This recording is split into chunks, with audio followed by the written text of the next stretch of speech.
Welcome. In this video I'll show you how you can create a Discord server. Now let's get right into it. The first thing that you want to do is to scroll down on the left sidebar and then click on add server.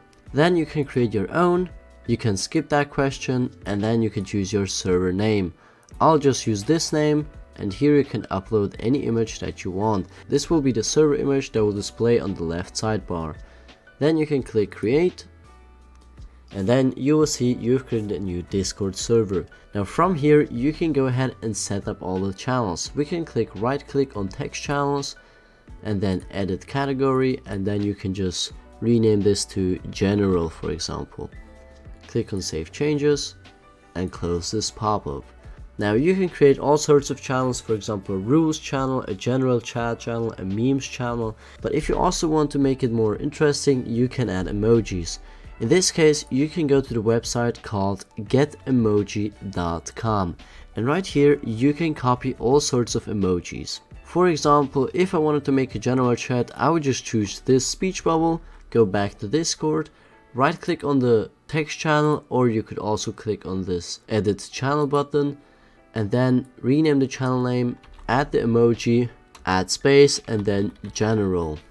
And then save changes and you can close it again.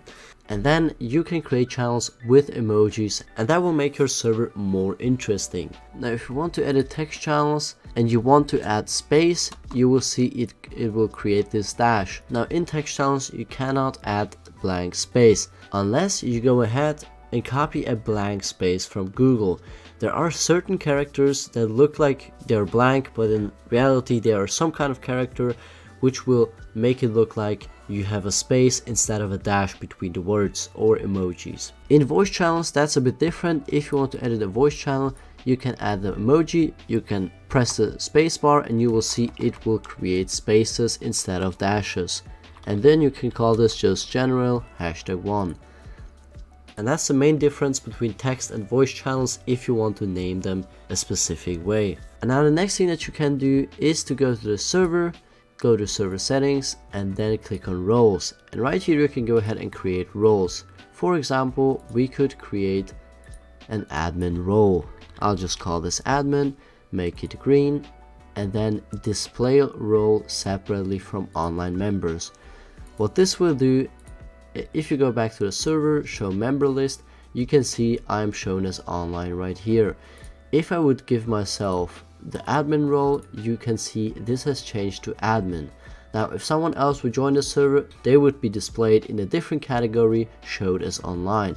And the hierarchy on the right side can be determined in the roles. For example, if I would make this new role also display separately from online members, then admin would be shown higher than the new role.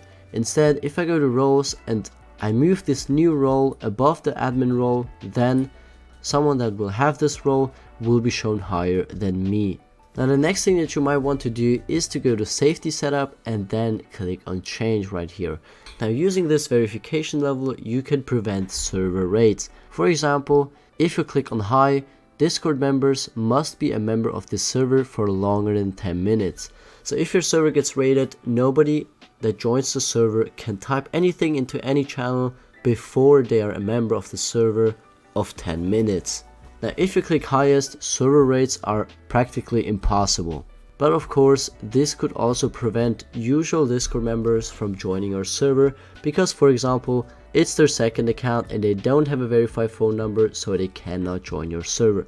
So please choose this verification level carefully.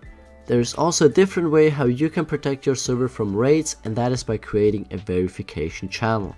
I will link the video in the top right corner, and I will also link it in the end card. But basically a verification channel looks like this, and new Discord members will need to react to your message in order to get access to your Discord server. And the next thing you can do, you can also determine which roles can see which channels. For example, I would like to make this voice channel invisible for the new role that we created. We can go into the channel, click on permissions, and then go to advanced permissions and add the new role that we created. And if you go to view channel and we disable that, then the people that will have this new role will not be able to see the voice channel. And that's how you can set up private channels that only people with a specific role can view. I highly recommend creating a verification system if you want to keep your server secure and you want to prevent raids. And you will be able to watch this video on the screen right now. And if you have any other questions or anything is unclear, you can ask me in the comments and I'll try to answer you as fast as possible. Thank you for watching and I'll see you in the next one.